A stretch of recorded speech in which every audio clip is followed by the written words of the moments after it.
अस्सलाम वालेकुम dear students. अभी हम नाइन्थ क्लास न्यू केमिस्ट्री में बहुत अहम टॉपिक पढ़ेंगे। ये टॉपिक आपको लॉन्ग आंसर क्वेश्चन के तौर पे पूछा जा सकता है। आपने लेक्चर को एंड तक ध्यान से सुनना है। टॉपिक का नाम है बोहर्स एटॉमिक मॉडल। आपको इंडिकेट हो रहा है, इंडिकेशन इशारा मिल रहा है बोहर का एटॉमिक मॉडल। बोहर कौन है? बोहर एक साइंटिस्ट है। इसका फुल नेम क्या है? Niels Bohr. 1913 में नील्स बोहर ने एक मॉडल प्रपोज किया, एक मॉडल तजवीज किया। और वो जो मॉडल तजवीज किया वो एक एटम के लिए किया और उस एटम का नाम है हाइड्रोजन एटम। इसने जो मॉडल प्रपोज किया हाइड्रोजन एटम के लिए, उस मॉडल का नाम रखा बोहर्स एटॉमिक मॉडल। ये जो बोहर्स एटॉमिक मॉडल है, इसके कुछ अहम पास्टुलेट हैं, कुछ अहम नुकात हैं। बोहर ने अपना जो एटॉमिक मॉडल बनाया उसके कुछ इंपॉर्टेंट पॉइंट्स हैं, ये आपको याद करने हैं। देखिए, सबसे पहले बोहर ने हमें यह बताया कि इलेक्ट्रॉन रिवॉल्व कर सकता है न्यूक्लियस के गिर्द। अब न्यूक्लियस क्या है? ये एटम का दरमियानी हिस्सा है, सेंट्रल पोर्शन है। और इसके ऊपर चार्ज कौन सा होता है? पॉजिटिव चार्ज होता है।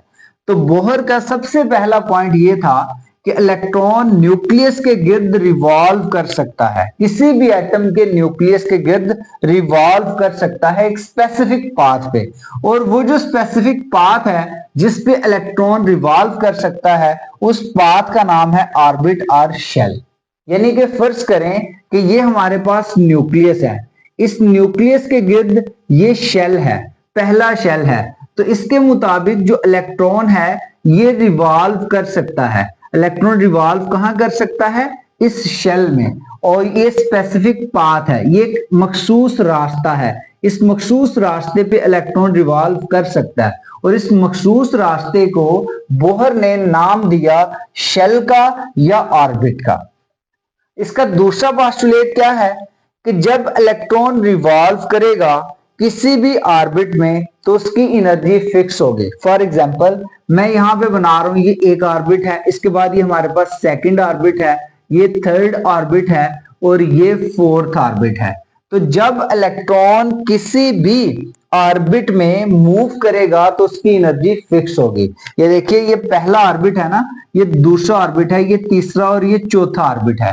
तो जब फर्स्ट ऑर्बिट में होगा इलेक्ट्रॉन तो उसकी एनर्जी फिक्स होगी, सेकंड में होगा तो उसकी एनर्जी फिक्स होगी, थर्ड में होगा तो उसकी एनर्जी भी फिक्स होगी और फोर्थ में होगा तो उसकी एनर्जी भी फिक्स होगी। थर्ड पोस्टुलेट पे आते हैं। जब इलेक्ट्रॉन मौजूद होगा ऑर्बिट में जो न्यूक्लियस के करीब है तो उधर एनर्जी मिनिमम होगी। देखिए, फॉर एग्जांपल, ये पहला ऑर्बिट है और ये न्यूक्लियस के करीब है। तो न्यूक्लियस के करीब वाला जो ऑर्बिट है, इस ऑर्बिट में मौजूद जो इलेक्ट्रॉन है इसकी एनर्जी कम होगी। लेकिन इस न्यूक्लियस से ये दूर है ऑर्बिट, देखिए ये पहला ऑर्बिट है, ये उसके बाद दूसरा ऑर्बिट है, इस ऑर्बिट की एनर्जी जो है ये ज्यादा होगी as compare to first orbit. और इसी तरह ये थर्ड ऑर्बिट में मौजूद जो इलेक्ट्रॉन है उसकी एनर्जी ज्यादा होगी as compare to second orbit में मौजूद इलेक्ट्रॉन के। यानी कि आप ये कह सकते हो सिंपल वर्ड्स में कि जो इलेक्ट्रॉन न्यूक्लियस के करीबी ऑर्बिट में मौजूद है उसकी एनर्जी कम है। जैसे जैसे इलेक्ट्रॉन जो है ये न्यूक्लियस से दूर वाले ऑर्बिट्स में जाता जाएगा उसकी एनर्जी बढ़ती जाएगी। अब देखें, फोर्थ वन पोस्टुलेट क्या है? इलेक्ट्रॉन को अलाउ नहीं किया जाता कि वो ऑक्यूपाई करे space in between the orbits. देखें, ये दो ऑर्बिट्स है ना, तो इलेक्ट्रॉन, बोहर के मुताबिक इलेक्ट्रॉन ये जो जगह है इस जगह पे नहीं पाया जा सकता। यानी कि इलेक्ट्रॉन को अलाउ नहीं किया जाता कि वो ये जो दो ऑर्बिट्स के दरमियान स्पेस है इस स्पेस को ऑक्यूपाई करे। ये बोहर ने एक जो मॉडल तजवीज किया था, ये उसके कुछ नुकात हैं, कुछ पास्टुलेट हैं। अब देखें, मैंने आपको बताया कि कोई भी इलेक्ट्रॉन जो न्यूक्लियस के गिर्द रिवॉल्व कर रहा है किसी ऑर्बिट में उसकी एनर्जी फिक्स है। इसका मतलब ये हुआ कि हमारे पास जो ऑर्बिट्स हैं इनको हम शेल्स भी कहते हैं और इनका एक और नाम भी है और वो नाम है एनर्जी लेवल्स। अब देखें, जब हमारे पास इलेक्ट्रॉन पहले एनर्जी लेवल में होगा या पहले शेल में होगा तो उस शेल को नाम देंगे के शेल। ये जो फर्स्ट शेल है, ये फर्स्ट ऑर्बिट है या फर्स्ट एनर्जी लेवल है, इसको बोलते हैं के शेल। के शेल के बाद जो हमारे पास दूसरा शेल आता है उसको हम बोलते हैं एल शेल, और एल शेल का दूसरा नाम है सेकंड शेल, या इसे आप सेकंड एनर्जी लेवल भी बोल सकते हो।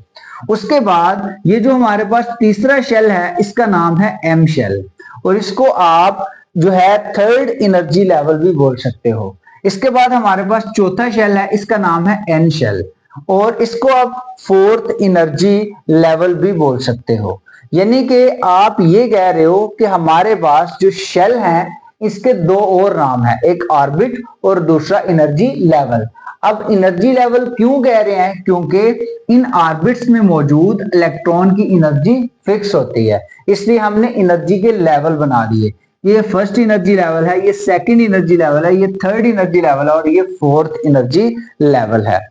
अब हमने नेक्स्ट देखना ये है कि एक शेल में सब शेल्स की जो तादाद है उससे हमें क्या मतलब कि फॉर एग्जांपल जिस तरह ये हमारे पास के शेल है, इस के शेल में सब शेल कितने हैं, इस चीज का अंदाजा हमें कहां से होगा?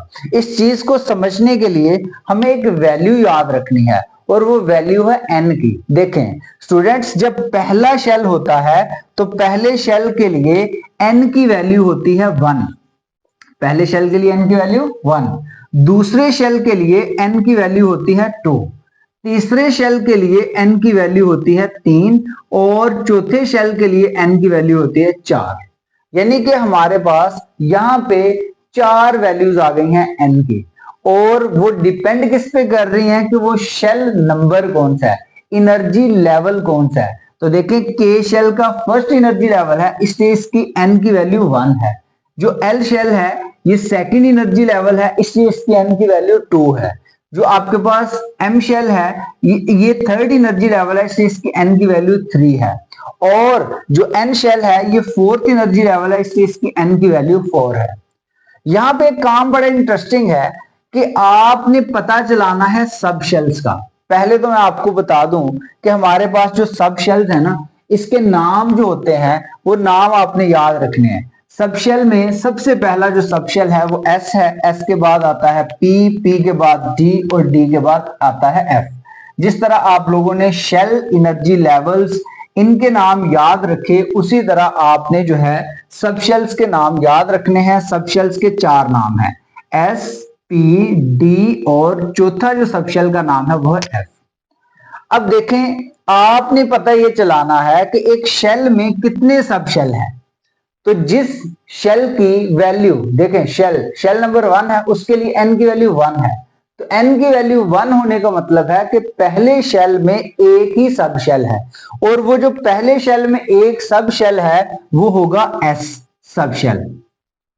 इसी तरह जब आप बात करते हैं सेकंड शेल की, तो सेकंड शेल जो है उसमें एन की वैल्यू 2 है। तो जब एन की वैल्यू 2 है तो इसमें सब शेल्स की तादाद 2 होगी, और वो जो सब शेल्स होंगे 2, एक होगा एस और दूसरा होगा पी।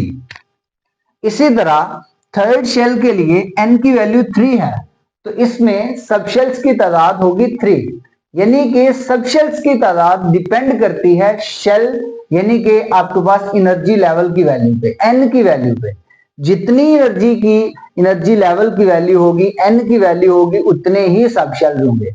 लेट्स से कि हमारे पास एन की वैल्यू 3 है, तो एन की वैल्यू 3 थर्ड शेल के लिए है ना, तो थर्ड शेल में 3 सब शेल हैं, और वो जो 3 सब शेल हैं वो एक एस है, दूसरा पी है, और तीसरा डी है। इसी तरह जो चौथा शेल है उसमें आपके पास 4 सब शेल आएंगे, और वो जो 4 सब शेल आएंगे वो है एस, वो है पी, डी और एफ।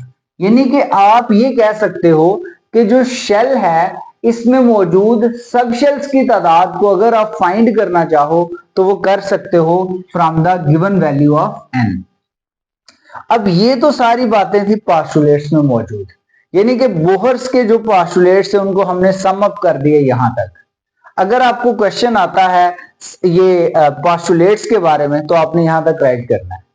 अब कुछ मॉडर्न रिसर्चेस हुई, ये तो बोहर का काम था ना। मॉडर्न अप्रोच में क्या किया गया, मॉडर्न अप्रोच के मुताबिक, देखिए बोहर ने यह कहा कि इलेक्ट्रॉन रिवॉल्व करता है ये स्पेसिफिक पाथ में, इस स्पेसिफिक पाथ में इलेक्ट्रॉन दो ऑर्बिट के दरमियान नहीं पाया जाता। लेकिन जब मॉडर्न स्टडीज हुई ना, तो मॉडर्न अप्रोच के मुताबिक इलेक्ट्रॉन चार्ज क्लाउड्स हैं और इनकी लोकेशन जो है ये न्यूक्लियस के गिर्द है। यानी कि मॉडर्न रिसर्चर्स ने हमें ये कहा कि इलेक्ट्रॉन न्यूक्लियस के गिर्द पाया जाता है क्लाउड्स की सूरत में, और इलेक्ट्रॉन की जगह को, इलेक्ट्रॉन किस जगह मौजूद है इस जगह को प्रिडिक्ट करना मुमकिन नहीं है सर्टेनिटी के साथ, 100% श्योर नहीं है। जिस तरह बोहर ने बताया ना कि पहले शेल में जो ऑर्बिट है वो एक स्पेसिफिक पाथ में मौजूद होंगे, सेकंड में एक स्पेसिफिक पाथ में मौजूद होंगे। इसका मतलब हमें तो इलेक्ट्रॉन की लोकेशन का पता चल गया कि पहले शेल में इलेक्ट्रॉन यहीं कहीं होगा, सेकंड शेल में इलेक्ट्रॉन यहीं कहीं होगा, थर्ड शेल में यहीं कहीं होगा। बट मॉडर्न अप्रोचेस ने यह बताया कि भाई ऐसा मुमकिन नहीं है कि आप ये कहें कि इलेक्ट्रॉन इस जगह पे पाया जाएगा। मॉडर्न रिसर्चर्स ने यह कहा कि इलेक्ट्रॉन न्यूक्लियस के गिर्द ही एग्जिस्ट करता है, न्यूक्लियस के गिर्द ही घूमता है। लेकिन अगर आप ये कहें कि सर्टेनिटी के साथ, श्योरिटी के साथ ये कहें कि इलेक्ट्रॉन इस जगह मौजूद है, तो ऐसा मुमकिन नहीं है। तो ये मॉडर्न अप्रोच के लिए आपको ये एक शॉर्ट आंसर क्वेश्चन जो है ये पूछा जा सकता है। ठीक है, अब नेक्स्ट स्टूडेंट्स एक बहुत अहम काम है, और वो काम ये है कि हमने अब फाइंड करना है, और वो जो फाइंड करना है वो किसको करना है कि शेल्स में इलेक्ट्रॉन की तादाद कितनी होती है और सब शेल्स में इलेक्ट्रॉन की तादाद कितनी होती है। मैं आपको बता चुका हूं कि हमारे पास जो शेल्स हैं वो हैं 4, और वो जो 4 शेल हैं उनका नाम है के, एल, एम और एन। अब आपने फाइंड क्या करना है, फाइंड करने हैं इलेक्ट्रॉन्स, इलेक्ट्रॉन की तादाद फाइंड करनी है। फॉर एग्जाम्पल आप फाइंड करना चाह रहे हो नंबर ऑफ इलेक्ट्रॉन, और किसमें, इन ईच शेल, यानी कि तमाम शेल्स में, हर शेल में आप इलेक्ट्रॉन की तादाद फाइंड करना चाहते हो। शेल कितने हैं, 4। पहला कौन सा है, के, दूसरा एल, तीसरा एम और चौथा एन। अगर आप इन शेल्स में इलेक्ट्रॉन की तादाद फाइंड करना चाहते हैं तो आपको एक फॉर्मूला रटना है, और वो जो फॉर्मूला है वो है 2n स्क्वायर, 2n स्क्वायर। अब देखें, आपको पता है कि हमारे पास के शेल के लिए n की वैल्यू होती है 1। इस फार्मूला को यूज करना है और हमें शेल में मौजूद इलेक्ट्रॉन की तादाद का पता चल जाएगा। के शेल के लिए n की वैल्यू क्या है, 1। के शेल के लिए जब n की वैल्यू 1 है तो इसमें इलेक्ट्रॉन कितने होंगे, इस फार्मूला से फाइंड करते हैं। देखें फॉर्मूला क्या है, 2 इंटू एन की जगह क्या लगाएंगे, 1, 1 का स्क्वायर, 1 का स्क्वायर 1, 1 मल्टीप्लाई बाय 2। इसका मतलब है के शेल में इलेक्ट्रॉन कितने हैं, 2। अब एल शेल के लिए आपको पता है कि एन की वैल्यू होती है 2, एन की वैल्यू जब 2 है तो एल शेल में इलेक्ट्रॉन फाइंड करने हैं, तो ये फॉर्मूला यूज करें। एन की जगह पे लगा दो 2, तो 2 का स्क्वायर 4, 4 2 8। इसका मतलब है कि एल शेल में इलेक्ट्रॉन की तादाद कितनी है, 8। इसी तरह एम शेल के लिए जो आपके पास एन की वैल्यू आती है वो आती है 3। तो आप इस फार्मूला में एन की जगह 3 लगाएं तो 2 इंटू 3 का स्क्वायर, 3 का स्क्वायर 9, 9 2 18। तो इसका मतलब है कि जो आपके पास थर्ड शेल है उसमें इलेक्ट्रॉन की तादाद कितनी है, 18। उसी तरह जो आपके पास एन शेल है, एन शेल के लिए एन की वैल्यू, स्मॉल एन की वैल्यू है 4। तो फॉर्मूला में 4 लगाएं तो 4 का स्क्वायर 16, 16 2 32। इसका मतलब है कि ये चौथा शेल है, एन शेल है, उसमें 32 इलेक्ट्रॉन है। यानी कि आपको यहां से अंदाजा हो रहा है कि एक शेल में इलेक्ट्रॉन कितने हैं। शेल पहले तो आपको पता होना चाहिए ना कि 4 है, के है, एल है, एम है, एन है। अब ये जानना है कि के शेल में इलेक्ट्रॉन कितने हैं, तो तुक्का नहीं लगाना, आपने फॉर्मूला याद करना है 2n स्क्वायर। पहले शेल के लिए n की वैल्यू 1, तो जब n की वैल्यू 1 है तो आप यहां फॉर्मूला में 1 लगाएंगे, तो ये 2 इलेक्ट्रॉन पहले शेल में। दूसरे शेल के लिए स्मॉल n की वैल्यू 2 है और दूसरे शेल में इलेक्ट्रॉन की तादाद 8। तीसरे शेल के लिए जो n है, स्मॉल n, उसकी वैल्यू 3 है और तीसरे शेल में टोटल इलेक्ट्रॉन की तादाद 18। चौथा जो शेल है उसके लिए स्मॉल n की वैल्यू 4 है और आपके पास इलेक्ट्रॉन की तादाद हो गई है 32। अब ये तो था कि शेल में इलेक्ट्रॉन कितने हैं। अब अगर आपसे कोई पूछ लेता है कि एक सब शेल में कितने इलेक्ट्रॉन है, क्योंकि सब शेल्स के नाम तो भी मैंने आपको बताए थे ना। सब शेल्स के जो नाम थे वो मैंने आपको बताया था कि हमारे पास एस सब शेल है, पी सब शेल है, डी सब शेल है, एफ सब शेल है, 4 सब शेल है।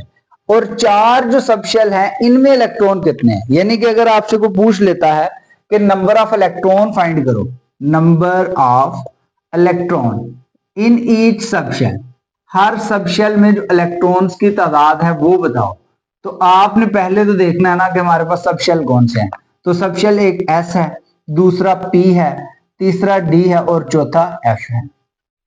अब ना मैं आपको, आपकी किताब में ये फॉर्मूला नहीं है बट मैं आपको बताता चलूं कि सब शेल में इलेक्ट्रॉन की तादाद फाइंड करने के लिए हमारे पास फॉर्मूला होता है 2 इंटू 2l+1। यहां पे जो एस सब शेल है उसके लिए एल की वैल्यू होती है 0। जब एल की वैल्यू 0 होगी एस सब शेल के लिए तो ये 2 इंटू 2 और एल की जगह लगा दोगे 0 + 1। तो देखें 2 इंटू 0 0, 0 + 1 1, 1 मल्टीप्लाई बाय 2 2। इसका मतलब ये हुआ कि एस सब शेल में इलेक्ट्रॉन कितने हो गए 2। इसी तरह आपने याद रखना है कि पी सब शेल के लिए एल की वैल्यू होती है 1। तो जब 1 है तो आप एल की जगह लगा दें 1। ये हमने लगाया 1 + 1, बाकी formula as it is right किया।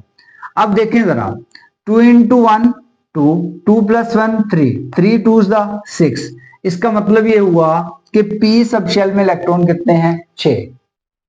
उसी तरह डी की बात कर लो तो आप सेम यही फॉर्मूला लगाओगे 2 इंटू 2l, एल की जगह याद रखें कि डी सब शेल के लिए एल की वैल्यू होती है 2 + 1। और देखें 2 2s 4, 4 + 1 5, 5 2s 10। इसका मतलब ये हुआ कि डी सब शेल में इलेक्ट्रॉन कितने हैं 10। एफ सब शेल की बात करें तो एफ सब शेल में एल की वैल्यू होती है 3।